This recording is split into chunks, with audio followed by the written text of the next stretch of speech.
जल्दी से हम लोग फर्स्ट रिवीजन कर लेते हैं, जल्दी से इंपॉर्टेंट चीज़ों को देख लेते हैं। गंजापन क्या होता है? या टीनिया कैपिटिस नामक कवक से होता है, इसमें सिर के भाग गिर जाते हैं। दांत क्या है?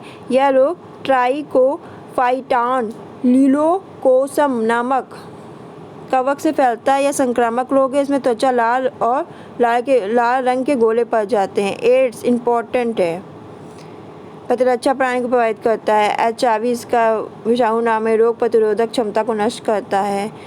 डेंगू ज्वर के संपूर्ण शरीर खासकर सिर और आँख एवं जोड़ को प्रभावित करता है। अरबो वायरस आँखों, पेशियों, सिर और जोड़ों में दर्द होता है। पोलियो इम्पॉर्टेंट है, पोलियो का आज विषाणु का नाम देख लीजिए, क्या लक्षण होते हैं।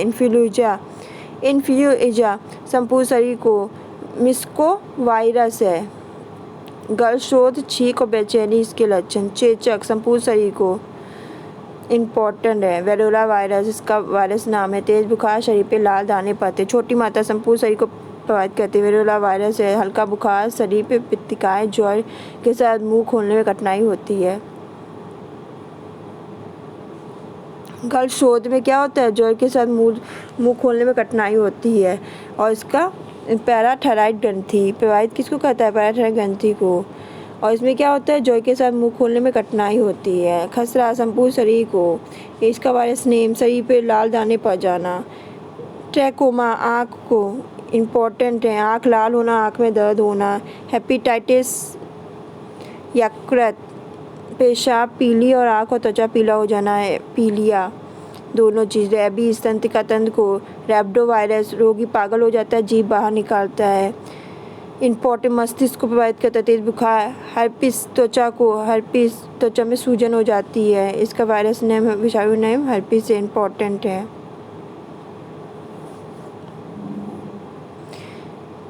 AIDS का फुल फॉर्म जरूर देख लीजिएगा, इम्पॉर्टेंट, मोस्ट इम्पॉर्टेंट है।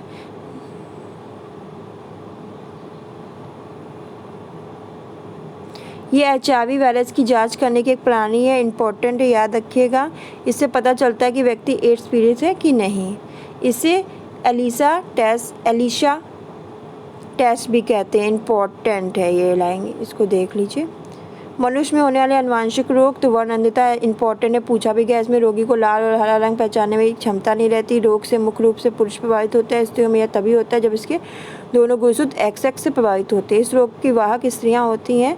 हीमोफीलिया, इस रोग में व्यक्ति में चोट लगने पर आधा घंटे में 24 घंटे तक रक्त का थक्का नहीं बनता।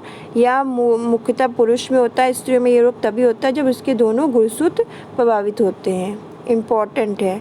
इस रोग की वाहक स्त्रियां होती हैं। हेल्डेन का मानना है कि यह रोग ब्रिटेन की महारानी विक्टोरिया से प्रारंभ हुआ है।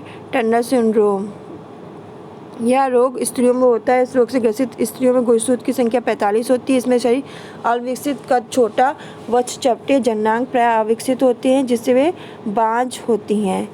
आपका क्लीनेफिल्टर सिंड्रोम, यह रोग पुरुषों में होता है। इस रोग से ग्रसित पुरुषों में गुणसूत्र की संख्या 47 होती है। पुरुषों का वृषण अविकसित स्तन की स्त्रियों के समान विकसित हो जाता है। स्तन है स्त्रियों के समान विकसित हो जाता है। इस रोग से ग्रसित पुरुष नपुंसक होते हैं।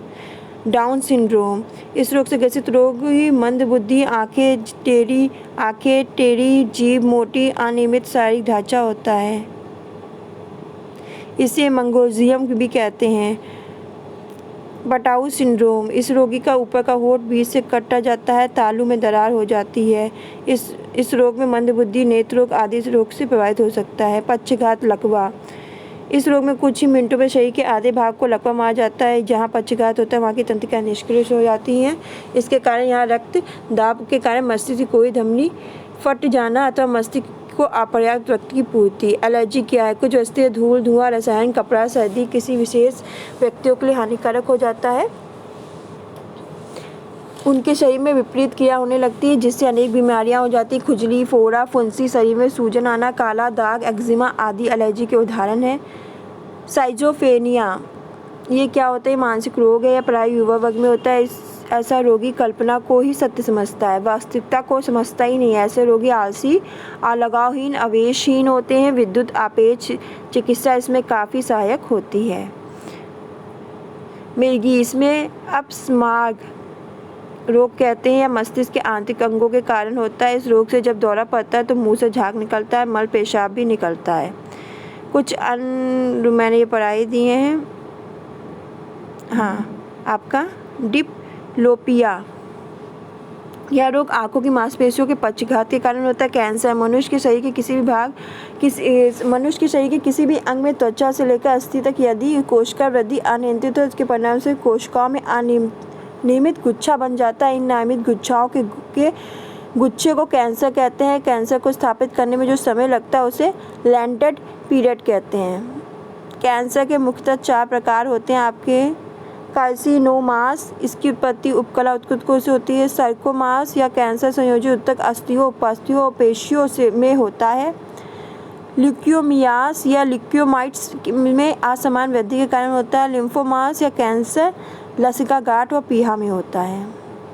तो स्टूडेंट, ये तो कुछ इंपॉर्टेंट पॉइंट, ये सब इंपॉर्टेंट है और पेपर में आ सकते हैं, तो ज़रूर इसको एक बार देख लीजिएगा। एक बार नहीं, ज़्यादा लंबी वीडियो मैं नहीं बना रही हूँ जिससे आपका टाइम वेस्ट हो, तो जल्दी से आप लोग इसको रिवाइज़ कर लो, पेपर में इससे क्वेश्चन आ सकता है।